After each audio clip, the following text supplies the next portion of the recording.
It was just a family photo, but look closely at one of the children's hands. The photograph sits in a climate-controlled drawer at the Smithsonian National Museum of African American History and Culture, cataloged but largely forgotten. It's March 2024, and Dr. Maya Freeman, a cultural historian specializing in post-Reconstruction African American communities, carefully removes it from its archival sleeve during a routine digitization project. The image is remarkably preserved, a formal studio portrait from 1900, taken in sepia tones that have faded only slightly over 124 years. 6 people pose with the rigid formality typical of early photography, when subjects had to remain perfectly still for long exposures. A black family. The father stands at the back, wearing a dark wool suit that looks new, perhaps his finest possession. His hand rests on his wife's shoulder. She sits in an ornate chair wearing a high-necked dress with delicate lace at the collar, her hair pulled back severely. 4 children arrange themselves around their parents, 3 boys in identical knickers and white shirts with stiff collars, and a little girl, perhaps 4 or 5 years old, in a white cotton dress with embroidered flowers. Maya adjusts her magnifying lens, studying each face under the bright examination light. These are people born into slavery who lived to see freedom, though what that freedom meant in 1900 Mississippi is another question entirely. The Reconstruction era had ended 23 years earlier. Jim Crow laws were solidifying across the South, and black families existed in a precarious space between liberation and terror. The father's expression is dignified but guarded. The mother's face shows exhaustion beneath her composed exterior. The boys stare at the camera with unusual intensity for children, too serious, too aware. Then Maya's eyes fall on the youngest child. The little girl stands slightly apart from her brothers, her face softer, less burdened, but it's her hands that make Maya pause. While everyone else maintains traditional poses, hands folded, clasped behind backs, or resting naturally, the girl's left hand is positioned deliberately against her small chest, forming a specific gesture, 3 fingers extended upward, the index and middle finger crossed tightly over the thumb. Maya leans closer, her breath catching. The gesture is too precise to be accidental, too intentional for a child's random fidgeting during a long exposure. She photographs the detail with her high-resolution camera, zooming in on those tiny crossed fingers. The studio backdrop, painted garden scenery with artificial columns, suddenly feels less like decoration and more like a stage set, concealing something deeper. What were they hiding? What did this family know that required speaking in codes, even in what should have been a documented public moment? Maya checks the museum's acquisition records. The photograph was donated in 1987 from an estate in Chicago, part of a larger collection of early African American portraiture. No names were recorded with the image, no provenance beyond Mississippi family circa 1900. Just 6 faces frozen in time, and one small hand making a signal that shouldn't exist in 1900, 35 years after the Underground Railroad supposedly ceased operations with the end of the Civil War. Maya feels the familiar electricity that comes with discovering something extraordinary hidden in plain sight. She prints an enlargement and pins it to her office corkboard. The investigation begins now. Maya spends 5 days consumed by the photograph, barely sleeping. She surrounds her office with research materials, maps of Mississippi from 1900, census records, histories of Reconstruction and its violent collapse, scholarly texts on African American survival strategies in the post-slavery South. The little girl's hand gesture haunts her. Those 3 crossed fingers feel significant, deliberate, but nothing in her extensive knowledge base matches it. She starts methodically, searching academic databases for documented hand signals and coded communication systems used by enslaved people and their descendants.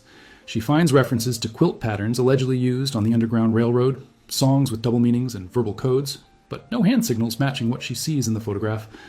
On the 6th morning, Maya contacts Dr. Elliot Richardson, an elderly historian at Howard University who spent 45 years studying covert resistance networks among black communities from slavery through Jim Crow. She emails him high-resolution images of the child's hand. His response arrives within 2 hours, marked urgent. "This changes everything I thought I knew. Call me immediately." Maya's hands shake slightly as she dials. Elliot's voice trembles with barely contained excitement. "Where did you find this photograph?" "Smithsonian Archives. Donated in 1987. No identification. Mississippi, 1900. Why? What am I looking at?" "Maya, I need you to understand something." Elliot pauses, gathering his thoughts. The Underground Railroad didn't end in 1865. That's the sanitized version we teach in schools. Slavery ended, the railroad shut down. Everyone lived happily ever after. But the reality was far more complex and far more dangerous. Maya grabs her notebook, pen poised. "Explain." After Reconstruction collapsed in 1877, the South became a killing ground for black people. Lynchings, night riders, systematic economic exploitation, legal persecution under Jim Crow. Black families needed protection networks just as desperately as they had during slavery. maybe more so, because now they were supposedly free, but had no federal protection. So the networks continued? They evolved, Elliot corrects. The original Underground Railroad conductors and station masters, those who survived, adapted their systems. They created new codes, new safe houses, new routes to help black families escape racial violence, arrange safe passage to northern cities, warn each other about threats. These networks operated in absolute secrecy from roughly 1877 through the 1920s. Maya stares at the photograph pinned to her wall. And the hand signal? That's what shocks me. I've read oral histories, studied coded letters, interviewed descendants of network families. I've heard rumors of hand signals for decades, whispers, fragmented stories, but I've never seen photographic evidence. His voice drops. What you're looking at is called the reload signal. It meant a family was connected, prepared, and ready to help or receive help. It was deliberately taught to children. Why children? Because children could move through communities without attracting suspicion. And if parents were killed or arrested, the children needed a way to identify safe families who would protect them. Maya feels chills run down her spine, staring at the little girl in her white dress, holding a gesture that meant her parents had prepared her for their possible death. Maya needs to find the photographer's studio, the starting point of this family's story. The photograph bears a faint stamp on the reverse side, partially degraded but still legible under magnification. Sterling and Sons Photography, Natchez, Miss. She spends 2 days researching Natchez, Mississippi in 1900. The city sits on the Mississippi River, once a major hub of the cotton trade and slave auctions, now a Jim Crow stronghold where black families navigate daily violence and oppression. She discovers that Sterling and Sons operated from 1892 to 1911, one of the few photography studios in the South that served black clientele. Maya tracks down census records, city directories, and newspaper archives. She finds an obituary from 1928 for Marcus Sterling, the studio's founder, describing him as a respected colored businessman who served the community with dignity for 30 years. The obituary mentions his son, James Sterling, who continued operating a smaller portrait business in Chicago after leaving Mississippi in 1911. Following the thread to Chicago, Maya discovers that James Sterling's great-granddaughter, Vanessa Sterling Hughes, is a retired art teacher living on the city's south side. Maya sends a carefully worded email explaining her research, attaching a scan of the photograph's backstamp. Vanessa responds within hours. My great-grandfather rarely spoke about Mississippi, but he kept things. Come see me.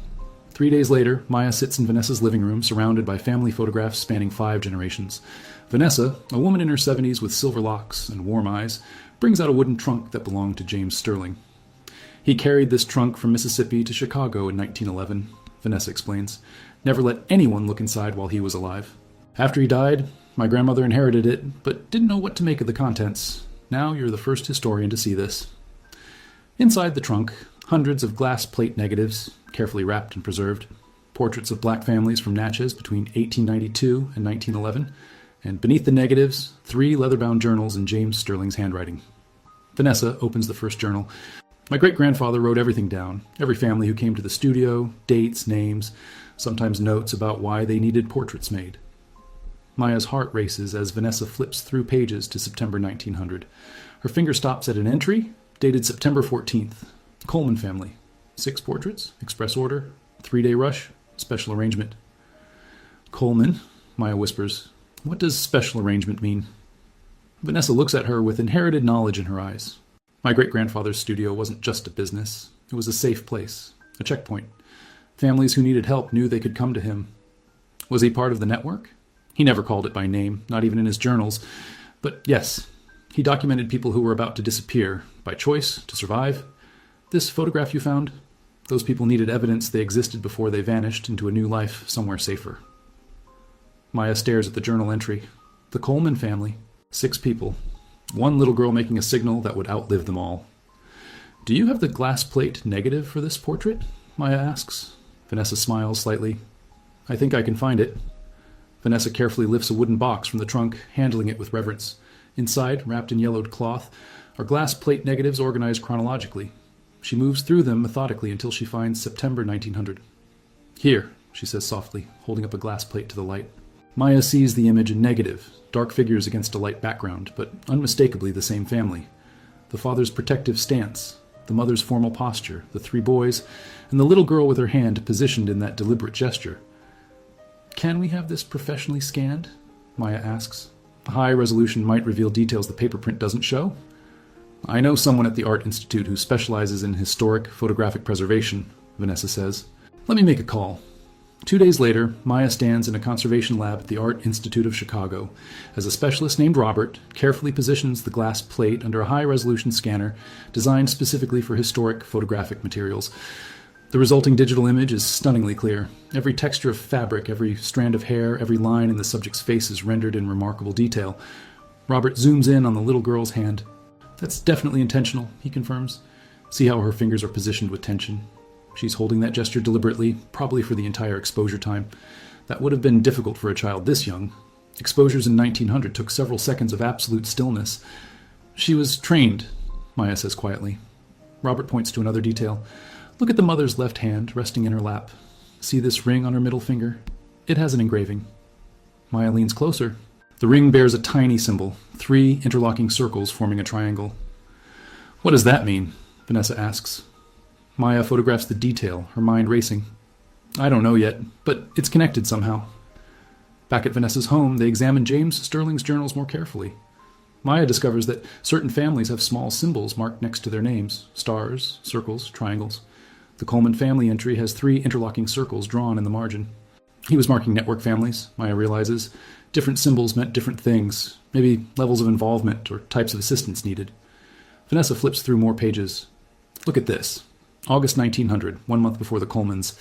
Reverend Patterson visited, discussed arrangements for autumn departures. 12 families confirmed. 12 families preparing to leave Mississippi, Maya says. The Colemans were part of a larger exodus. But why? Vanessa asks. Well, what happened in Natchez in 1900 that made families run? Maya pulls out her laptop and begins searching historical records. Within minutes, she finds it. Newspaper articles from the Natchez Democrat, August through October 1900. A wave of racial violence following a disputed land claim. 3 black landowners lynched, churches burned, families terrorized. The September 14th portrait of the Coleman family was taken at the height of the violence. They were documenting themselves before they disappeared, Maya says. This photograph was evidence of their existence, their dignity, their family, preserved before they had to erase themselves to survive. Vanessa touches the journal gently. And my great-grandfather helped them do it. Maya immerses herself in Natchez records from late 1900, piecing together a picture of systematic terror. She discovers that the violence wasn't random. It targeted black families who had managed to acquire land, establish businesses, or gain any measure of economic independence in the 35 years since emancipation. The Coleman family, she learns from property records, owned 40 acres of farmland outside Natchez, purchased in 1892. The father, Isaac Coleman, had been born enslaved in 1861, freed as an infant, and somehow managed to save enough money to buy land, an extraordinary achievement that made him a target. She finds Isaac's name in an 1899 agricultural report as one of the few black farmers successfully growing cotton and vegetables for market. Success that would have bred resentment among white landowners accustomed to black subservience and economic dependence. Then, in October 1900, a notice in the Natchez Democrat, land auction. Coleman property, 40 acres, forfeited for unpaid taxes. Illegal theft disguised as bureaucracy. But by then, the Colemans were gone. Maya contacts Dr. Richardson again, sharing everything she's discovered. He guides her to census records, the paper trail that might track the family's movement. If they left Mississippi in late 1900, they would have headed north, Elliot explains. Chicago, Detroit, Cleveland, cities where black communities were establishing themselves, where factory work was available, where they might disappear into growing populations. Maya searches 1910 census records for northern cities, looking for Isaac Coleman and his family. The name is too common, appearing hundreds of times. She needs more specific identifiers. And she remembers the children, the 3 boys and the little girl. She estimates their ages from the photograph. The oldest boy perhaps 12, the middle boy 10, the youngest boy 7, and the girl about 4 or 5. She searches for black families in northern cities with 4 children matching those age ranges. The work is painstaking, taking days of cross-referencing city directories, church records, and school enrollment lists. Finally, in a 1910 census record from Detroit, Michigan, she finds them. Isaac Coleman, age 49, laborer. His wife Esther, age 44, laundress. Children Thomas, 22, Benjamin, 20, Samuel, 17, and Ruth, 14. The ages fit perfectly, accounting for 10 years of growth. The Colemans made it. They survived. But Maya notices something else in the census record. Under year of immigration to Michigan, it lists 1900. Under place of birth for all family members, Mississippi. And in the margin, in the census taker's handwriting, a small notation. Family declined to provide prior address.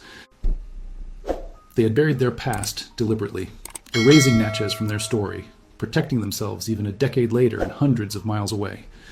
Maya stares at Ruth's name, the little girl in the white dress who made the reload signal with her small hand, who carried a code meant to save her life. She's determined to find out what happened to Ruth Coleman. Tracking Ruth Coleman through 114 years proves extraordinarily difficult. Maya starts with Detroit records from 1910 onward, searching for a black woman born in Mississippi around 1895 or 1896. She finds Ruth's name in 1918 Detroit school records, graduating from Cass Technical High School, one of the few black students in her class. Then the trail goes cold for several years, until Maya discovers a marriage certificate from 1921. Ruth Coleman married to William Harris, a postal worker. The surname change complicates the search, but Maya persists. She tracks Ruth Harris through city directories, living on Detroit's east side, no occupation listed in the 1920s and 1930s, likely working at home, raising children, taking in laundry, or doing domestic work that left no official record. Then Maya finds something unexpected. Ruth's name appears in the archives of the Second Baptist Church of Detroit, one of the oldest black churches in the city, and a historic station on the original Underground Railroad before the Civil War. Ruth served as a Sunday school teacher from 1925 to 1964. Maya contacts the church, speaking with the current historian, an elderly deacon named Frank Morrison, who maintains their extensive archives. When she explains her research, his response surprises her. "Mrs. Harris," he says immediately. "Oh, I remember Sister Ruth. She taught my Sunday school class when I was a boy in the 1950s. Quiet woman, very dignified, but warm with children. She died in 1987, lived to be 91 years old." Maya's heart races. Did she ever talk about Mississippi? About her childhood? Never. Not once. A lot of the older folks who came up from the South during that era didn't speak about it. Too much pain, too many memories they wanted to leave buried. Did she have children? 3 daughters and a son. The youngest daughter, Grace, still lives here in Detroit, works as a nurse at Henry Ford Hospital. I can give you her number if you'd like. That evening, Maya calls Grace Harris Thompson, Ruth's daughter, now 72 years old. Grace is cautious at first, another historian asking about the past, but when Maya mentions the photograph and describes the hand signal, Grace's voice breaks. "I need to see that picture," she says. "Can you send it to me right now?" Maya emails the high-resolution scan. 10 minutes pass. Then her phone rings. Grace is crying. "That's my mother. That little girl is my mother? I've never seen a photograph of her as a child. She always said they didn't have any pictures from before they came to Detroit. She said they were lost." "They weren't lost," Maya says gently. "They were hidden, protected." "The hand signal," Grace whispers. "My mother did that once. I was maybe 8 years old, and we were at church. An old woman came up to her, someone visiting from down south, and they looked at each other, and my mother made that exact gesture with her hand. The woman started crying, and they hugged like they were family, but I'd never seen her before. When I asked my mother about it later, she just said, 'That's how we used to say hello in the old days, baby.'" Grace agrees to meet Maya in Detroit. They sit in Grace's living room, surrounded by photographs of Ruth's life. Her wedding picture from 1921, images of her teaching Sunday school, family gatherings from the 1940s through the 1980s, but nothing from before 1910, nothing from Mississippi. "My mother was a woman of silences," Grace explains. "She loved us fiercely, but there were rooms inside her we were never allowed to enter. Whenever we asked about her childhood, she'd say, 'That was another life, baby. This is the life that matters now.'" Grace brings out a wooden box she inherited when Ruth died. "After she passed, I found this hidden in the back of her closet. I never knew what to make of it." Inside the box, a small leather-bound Bible from 1892, the pages worn and annotated in careful handwriting, a cotton handkerchief embroidered with the initials E.C., Esther Coleman, Ruth's mother, 3 buttons that look hand-carved from wood, and a folded piece of paper, yellowed with age. Maya carefully unfolds the paper. It's a hand-drawn map, crude but detailed, showing roads, rivers, and landmarks. Notations in pencil-marked distances. 12 miles to Jackson. Safe house, barn with red door. Avoid main road after dark. "This is an escape route," Maya says, her voice hushed. "This is how your family fled Mississippi." Grace stares at the map, seeing her mother's history made tangible. She carried this her whole life, never showed anyone, never spoke about it, but she kept it. Maya photographs the map, documenting every detail. Then she notices something else in the box, a small piece of folded cloth. When she opens it, she finds a child's white dress, yellowed with time, with embroidered flowers along the hem. Grace's hand trembles as she touches it. The dress from the photograph. "Your mother kept it," Maya says. "She kept the evidence." Over the next hour, Grace shares fragments of stories Ruth told over the years. Never complete narratives, just pieces that Grace is now assembling into a fuller picture. Ruth had 2 older brothers and 1 younger brother. Thomas, the oldest, became a factory foreman in Detroit. Benjamin worked for the railroad. Samuel died young in 1925 from tuberculosis. Ruth's father, Isaac, worked in an automobile factory until his death in 1933. Her mother, Esther, took in laundry and raised her grandchildren, living until 1941. They never went back to Mississippi, Grace says, not once, not even to visit. My grandfather used to say, "That ground is soaked with too much blood. I'll never set foot there again." Did your mother ever explain the hand signal? What it meant? Grace thinks carefully. Once, near the end of her life, I asked her directly. She was in her 80s, and I thought maybe she'd finally tell me. She looked at me with these sad, ancient eyes and said, "It meant we took care of each other when nobody else would. It meant family wasn't just blood. It was anybody willing to risk everything to keep you alive." With Grace's permission, Maya begins interviewing Ruth's surviving relatives and the descendants of families who knew the Colemans in Detroit. What emerges is a portrait of a vast, invisible network that extended far beyond Mississippi. She speaks with Thomas Coleman's grandson, Marcus, now 75, who shares stories passed down from his grandfather about the journey north in 1900. Grandpa Thomas was 12 years old when they left Natchez, Marcus explains. He said they traveled at night mostly, moving from safe house to safe house. Sometimes they'd stay in a barn, sometimes in the back room of a church, sometimes in the home of a black family they'd never met before. But everyone knew the signals. Everyone knew how to help. The reload signal? That and others. Grandpa said there were different hand signs for different messages. Danger ahead, safe to stay, keep moving, children present. They were taught these signals as young children, practiced them like learning letters and numbers. It was survival education. Maya learns that the network operated with remarkable sophistication. Station masters, families who provided safe houses, were positioned along routes leading north. Messages traveled through coded letters, trusted messengers, and sometimes through songs sung at church gatherings that contained hidden meanings. She discovers that Second Baptist Church in Detroit, where Ruth taught Sunday school for 40 years, was itself a network hub. The church had been a terminal station on the Underground Railroad before the Civil War, and it quietly continued that role after Reconstruction collapsed. Reverend James Carter, the church's current pastor, gives Maya access to historical records usually kept private. Our predecessors understood that the struggle didn't end in 1865, he explains. They maintained safe house networks, employment assistance, legal aid, all underground, all unrecorded, because official channels offered black people no protection. Maya finds coded entries in church ledgers from 1895 to 1920, families joining the congregation from Mississippi, Alabama, Georgia, always in groups, always arriving in autumn or winter when travel was hardest, but also when white authorities paid less attention.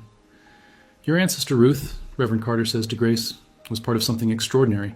These people built their own nation within a nation, their own system of mutual aid and protection that ran parallel to and hidden from white society. Maya contacts Dr. Richardson again, sharing her discoveries. He connects her with other historians researching similar networks in different regions. Together, they begin mapping an underground infrastructure that spanned the entire South and extended into northern cities, dozens of interconnected communities communicating through codes, protecting each other across state lines. This rewrites our understanding of the post-Reconstruction era, Eliot tells her. We thought black people were simply victims, passively enduring violence. But they were agents of their own survival, building sophisticated resistance networks that operated successfully for decades. Maya organizes a gathering in Detroit for September 2024, bringing together descendants of the Coleman family and other network families who fled Mississippi around 1900. She partners with Second Baptist Church and the Charles H. Wright Museum of African American History to host the event. 43 people come, children, grandchildren, and great-grandchildren of families who survived through coded signals and mutual protection. Many have never met, their families scattered across Michigan, Illinois, Ohio, and Pennsylvania by more than a century of migration and change. Grace stands before the assembled group, now seeing her mother's story as part of something much larger. Marcus is there, representing Thomas Coleman's line. A woman named Patricia represents Benjamin Coleman's descendants. Samuel's early death left no children, but his memory is honored. Maya has prepared a presentation, but as she stands before these families, she realizes the academic research is secondary. The real story lives in the faces surrounding her, people who exist because their great-great-grandparents knew how to read a hand signal in the dark. She projects the photograph large on the screen. Isaac and Esther Coleman, their 3 sons, and little Ruth in her white dress, her hand making the gesture that saved her life. This signal, the reload signal, was a language of survival. Maya explains. Your ancestors created communication systems that kept communities alive when law, government, and society all abandoned them. This wasn't just resistance, this was genius. This was love made into strategy. An elderly man in the front row raises his hand. His name is James, and his great-grandmother ran a safe house in Alabama. My great-grandmother never told her children about this work. She was terrified, even decades later, that speaking about it would put someone in danger. Why did they stay silent for so long? Grace answers, because trauma doesn't end when the danger ends. Because they wanted us to have lives without fear. Because speaking about survival sometimes means reliving what you survived. She pauses, her voice strengthening. But silence has a cost too. It means the brilliance gets forgotten. The courage gets erased. And the children never understand what it took for them to exist. Marcus adds, we're telling these stories now, while we still can, while people who remember are still alive. The museum curator approaches Maya afterward. We want to create a permanent exhibition, not just about the Underground Railroad before the Civil War, but about these post-Reconstruction networks. We want your research to anchor it. Maya looks at the photograph of Ruth Coleman one more time. 4 years old, wearing her best dress, holding a signal that would echo across 124 years. Yes, she says, it's time these stories were told. The Charles H. Wright Museum of African American History opens its new permanent exhibition in February 2025. Hidden Signals, Networks of Survival After Emancipation. The Coleman family photograph anchors the central gallery. Ruth's hand signal enlarged and explained, no longer a mystery but a testament to collective brilliance and resistance. Maya's research expands beyond Mississippi and Michigan. She identifies similar coded systems in Alabama, Georgia, South Carolina, and Tennessee, entire invisible infrastructures of mutual protection that operated outside historical record. Other historians begin investigating their own regions, discovering parallel networks their scholarship had previously missed. Academic journals publish Maya's findings. Documentary filmmakers request interviews. But the most meaningful impact happens quietly, in living rooms and church basements where descendants gather to share stories their grandparents never told. Grace establishes a scholarship fund in Ruth's name for students studying African American history and social justice. She works with the museum to create educational programs teaching young people about the networks, not as ancient history, but as models of community organizing and mutual aid that remain relevant today. The wooden box that held Ruth's Bible, map, and childhood dress becomes part of the museum's permanent collection, displayed alongside James Sterling's journals and glass plate negatives. Visitors can see the actual artifacts that made survival possible. Hand-drawn maps, coded letters, photographs that documented existence before families had to disappear. Families separated by generations reconnect. A woman in Chicago discovers her cousins in Cleveland. A man in Philadelphia learns his great-aunt's family settled in Detroit. The network, dormant for a century, sparks back to life. Not from necessity now, but from love and remembrance and the need to honor those who came before. Maya returns to the Smithsonian, where this journey began, and requests they update their records for the Coleman family photograph. No longer cataloged as Unknown Family, circa 1900, it now reads, Isaac and Esther Coleman family, Natchez, Mississippi, September 1900. Photograph taken by James Sterling 3 weeks before family fled racial violence. Child making reload signal is Ruth Coleman, later Ruth Harris, 1896 to 1987, who became a Sunday school teacher in Detroit and quietly preserved this history for 124 years. She thinks about how many other photographs in archives worldwide hide similar stories, how many hand signals, glances, and silent codes wait for someone to ask the right questions. She commits herself to finding them. The photograph remains in Maya's